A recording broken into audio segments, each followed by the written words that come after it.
Tikman na natin mga kaprobinsya itong ating sinigang sa miso na pangan ng tuna.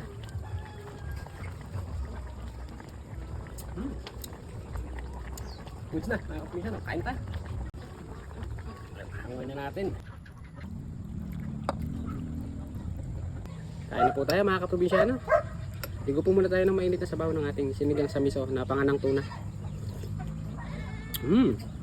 Solid yung asim Ang gusto ko dito mga kaprobinsya. Nung nakita ko kanina sa palengke ito mga kaprobinsya, itong pangan ng tuna, try ko daw, sabi ng tindera. Ito musukin natin. Ito, matitikman natin yung pangan ng tuna.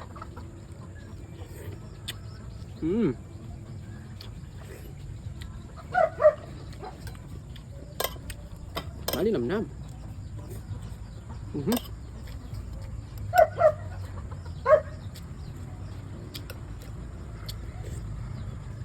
Solid pala yung pangan ng tuna mga kaprobinsya. Mas may pampagana sa usawang ka pa. Opo.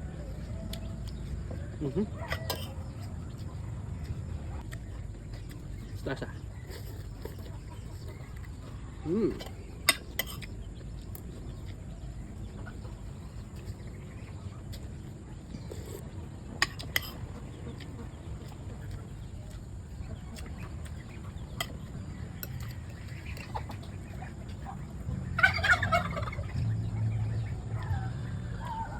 Labanos. Mabisa.